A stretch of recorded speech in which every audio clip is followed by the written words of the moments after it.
11வது MCQ. இதில் அவன் கேட்குறான் இந்த சர்வையை எப்படி தயாரிப்பீங்கன்னு. இதில் சில ட்ரிக்ஸ் இருக்கு.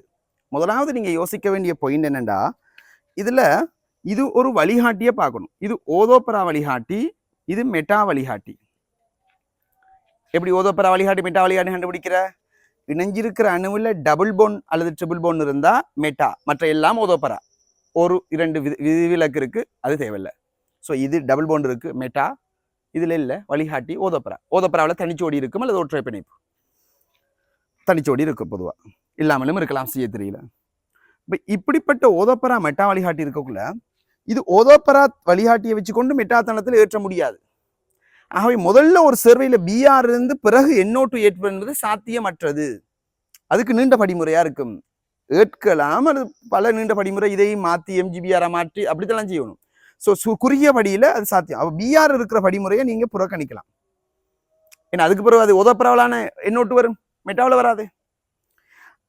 மாறி NO2 இருந்திருந்தால் அதற்கு BR2 FeBr3 சேர்த்தால், இலத்திர நாட்டை பிரதியீடு செஞ்சால் மெட்டாவில் பிஆர் வரும்.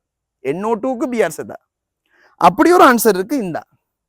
ஆனா அங்க BR2 மட்டும்தான் இருக்கு, ஊக்கி இல்லை. ஆகவே இந்த ஆன்சரும் இல்லை, தட்டலு. அப்ப அடுத்த கட்ட வழி NO2 இதுல ஏதாவது ஒரு கூட்டம் இருந்து NO2 அப்படியே வச்சுக்கொண்டு இந்த கூட்டத்தை, இதுல இருக்கிற கூட்டத்தை நம்ம பிஆராக மாற்றுவது. பென்சீன்ல எப்படி ஒரு கூட்டத்தை பிஆரா மாத்தலும்டா, NO2 கூட பிஆரா மாத்தலாம். எப்படி? NO2 SNHCl போட்டா NH2, NH2 N2Cl மாத்தலாம். N2Cl மாத்தினா CuBr போட்டா அங்க பிஆர் வரும். இப்படிதான் பென்சீன்ல புரோமின் ஏற்றத்தை நேரடி இலத்திர நாட்ட பிரதியீடு இல்லாமல் செய்கின்ற ஒரு முறை. அப்ப NO2 இருக்கும்போது அதுல இங்க NH2 இருந்தால் அதை நீங்க N2Cl மாத்தினா, அதாவது NaNO2HCl 5/C சைபர் தொடக்கம் 5/C அல்லது 10/C குறைய போட்டா N2Cl வரும். N2Cl இருந்துச்சுன்னா அதை நம்ம CuBr போட்டோம்டா பிஆரா மாறும். அதை Cl-ஆவும் மாத்தலாம், Ki போட்டு I-ஆவும் மாத்தலாம், CN-ஆவும் மாத்தலாம். அப்படி ஒரு நடைமுறை தான் இங்க இருக்கு. முதலாவது வராது இங்க. இந்த ஆன்சர்ல பாத்தீங்கன்னா NO2 அப்படியே இருக்க, மெட்டாவில் NH2 இருக்க, நீங்க 5/C சைபர் தொடக்கம் 5/C குறிப்பிடப்பட்டிருக்கு போட்டா N2Cl வரும். அதுக்கு பிறகு அதுக்கு CuBr சேர்த்தால் என்ன வரும்? அதுக்கு CuBr சேர்த்தால் இது வரும். அப்ப மூணாவது ஆன்சர்ல CuBr இருக்கு, CuBr இருக்கு. நாலாவதுலயும் CuBr இருக்கு. ஆனால் இது 25/C. 25/Cல NH2 வராது, ஃபீனோல் தான் வரும். ஏன்னா N2Cl அறை வெப்பநிலையில அது ஃபீனோலா மாறிடும், நீர்க்கரைசல்ல.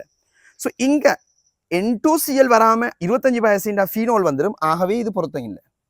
ஸோ இதுதான் பொருத்தம்.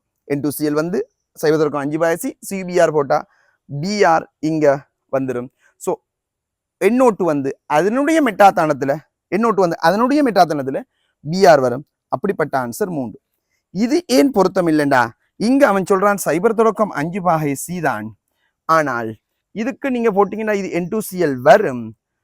ஆனால் N2Cl வந்து அதுக்கு BR2 FeBr3 சேர்த்தால் வேறு ஒரு N2Cl வந்தா வேறு ஒரு ஓதப்பரா வேறு ஒரு இடத்துல தான், மெட்டாத்தானத்துல தான் ஒரு BR வரும்.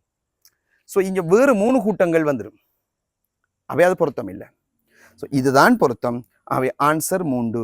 இதை சிந்திக்கின்ற அந்த ஒழுங்குமுறை, இந்த முறை இப்படின்றத நீங்க விளங்கிட்டீங்கன்னா சரி. முதலாவது வழிகாட்டியை பார்க்கணும், அதற்கு பிறகுதான் சோதனை பொருள்களை நாம பார்க்கணும், அதற்கு பிறகுதான் NH2 எப்படி பிஆராக மாத்துறன்றது சம்பந்தமான HNO2 அறிவு நம்மளுக்கு தேவை. இந்த அறிவுகள் இருந்தால் நம்மளுக்கு இலகுவாக நாம இந்த அநேகமான ஆர்கானிக் கேள்விகளுக்கு போகலாம். ஆர்கானிக்ல 19 ஒரு கேள்விகளுக்கு வர தாக்கங்கள் தான் இருக்கு. அதை மட்டும் அழகாக பண்பு ரீதியான தாக்கங்கள், அதை மட்டும் படிச்சு கொண்டால் அநேகமா எல்லா கேள்விகளையும் நாம செய்யக்கூடியதா இருக்கும். எல்லாமே கேள்விகளுக்கு வருகின்ற தாக்கங்கள் அல்ல, அதை நல்லா விளங்கிக்கொள்ளணும். ஸோ அப்படி படிச்சு கொண்டால், அதே மாதிரி கேள்விகளை எப்படி அணுகின்ற முறையையும் ஒவ்வொரு அணுகின்ற முறைகளையும் நாம் படிச்சு கொண்டால் எப்படிப்பட்ட கேள்வி போட்டாலும் நாம அந்த ட்ரெக்ல சிந்திப்பதன் மூலமாக இலகுவாக சரியான விடைக்கு நாம வரலாம்.